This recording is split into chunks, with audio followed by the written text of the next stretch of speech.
Assalamualaikum warahmatullahi wabarakatuh. Perkenalkan, nama saya Muhammad Syah Ramadan dan saya dari Fakultas Tadris Bahasa Inggris semester 4C. Saya membuat video ini untuk menyelesaikan tugas dari mata kuliah ILTM dan juga sebagai guru yang akan mengajar kalian semua tentunya. Sebelum mulai pertemuan kali ini, alangkah baiknya kita membaca doa terlebih dahulu. Membaca doa dalam hati dimulai. Baik, selesai. And good morning everyone. How are you today? Pertama-tama, Bapak akan mengecek kehadiran kelas untuk melihat ada yang hadir atau tidak hadirnya. Baik, Zara, apakah ada? Saya hadir, Bapak. Oke, sudah semua murid di absen? Bapak akan melakukan post-test terlebih dahulu untuk mengukur seberapa tingkat pemahaman kalian tentang rekonteks yang akan dibahas kali ini.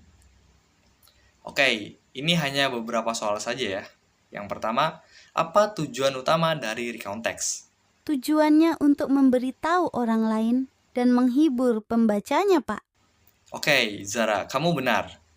Itu karena tujuan utama dari rekonteks adalah untuk menceritakan kembali pengalaman, kejadian, atau peristiwa yang telah terjadi di masa lalu. Oke, pertanyaan selanjutnya, apa struktur sederhana dari rekonteks? Ayo, apakah ada yang bisa menjawab? Dan ya, Zara, apa lagi? Jawabannya adalah orientasi, peristiwa, dan reorientasi, Pak. Baik, bagus sekali. Benar bahwa rekonteks itu memiliki 3 struktur utama.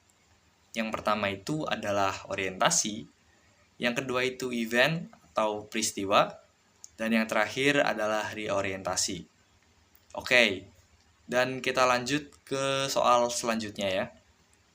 Apa perbedaan dari recount text dan narrative text?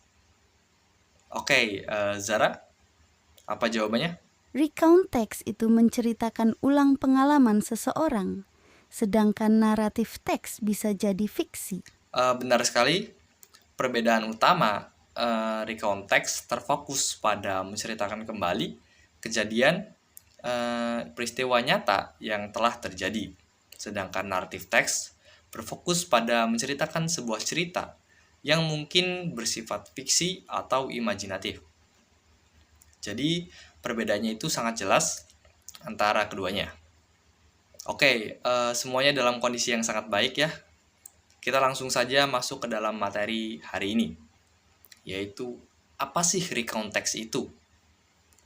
Recount text adalah jenis teks yang menceritakan kembali pengalaman atau peristiwa yang telah terjadi di masa lampau dengan tujuan memberikan informasi yang mendetail dan menghibur pembaca. Teks ini juga biasanya disusun secara kronologis dan menggunakan bentuk past tense atau lampau.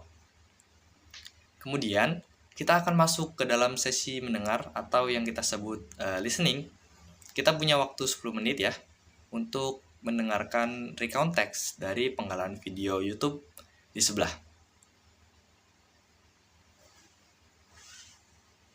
Oke, dari penggalan recount text yang sudah didengar, ada yang tahu nggak orientasi itu pada bagian apa sih?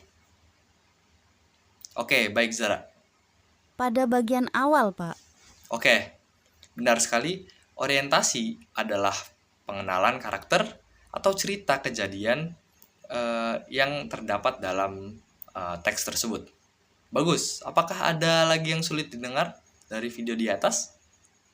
Jika tidak ada, maka kami akan melanjutkan sesi berbicara atau speaking session. Karena speaking session kali ini tuh khusus untuk mengoreksi kesalahan dan memperbaiki pengucapan, intonasi, dan penempatan struktur gramar yang baik. Maka Bapak di sini tuh akan keliling ya untuk melihat kalian latihan speaking yang benar gitu. Sesuai teks yang kalian inginkan dan latih secara mandiri. Karena Bapak juga tidak bisa memandu kalian semua, maka students or peserta-peserta yang lainnya bisa menggunakan aplikasi Elsa. Caranya itu mudah sekali ya. Kalian langsung saja masuk dan bisa berlatih pengucapan kata yang baik dan intonasi yang baik. Bapak juga akan memutar kelas ya untuk perkembangan kalian. Zara, apakah kamu sudah selesai? Sudah, Pak. Saya lagi latihan dengan kalimat, "When I was a kid, I look up the sky and wondering, is there any life out there?" Baik, sangat bagus ya. Teruskan latihannya dan kita rasa cukup sampai di sini dulu ya. Kita akan beralih ke sesi selanjutnya, yaitu sesi membaca atau reading. Kalian tuh akan membaca recount text dari EF website khusus untuk materi recount text dan banyak varian lainnya. Kalian pertama baca dulu, kemudian Bapak akan menanyakan kesimpulan yang sudah kalian baca dan teliti tentang recount text yang sudah kalian baca. Dan Bapak tunggu ya. Sekarang Zara, apa kesimpulan yang bisa diambil dari recount text yang sudah kalian baca? Oke, Zara, silakan.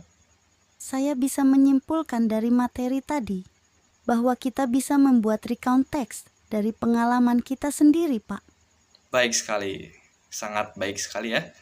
Kemudian kita akan beralih ke sesi terakhir, yaitu writing session. Kalian setelah membaca recount text tadi yang kalian baca, kalian tuh bisa memodifikasi teksnya. Kemudian buat dari pengalaman kalian sendiri gitu. Kalian juga akan memakai Microsoft Words untuk menulis recount text kalian sendiri. Banyak juga ya variasinya. Misal seperti tabel untuk memisahkan strukturnya atau menulis dengan cara kalian masing-masing. Pastikan juga kalian menulisnya sesuai dengan struktur yang baik dan benar ya, agar tidak menyulitkan Bapak untuk mengevaluasi nantinya. Oke, mungkin waktu pembelajaran kali ini sudah selesai ya. Bapak akan menyimpulkan bahwa recount text itu bagus untuk kita melatih beberapa skill yang digunakan untuk bekerja atau aktivitas sehari-hari. Bapak tutup pertemuan kali ini dengan mengucap hamdalah. Bismillahirrahmanirrahim. Alhamdulillahirrabbilalamin. Baik, pertemuan minggu depan kita akan belajar naratif teks. Dan Bapak undur diri. Wassalamualaikum warahmatullahi wabarakatuh.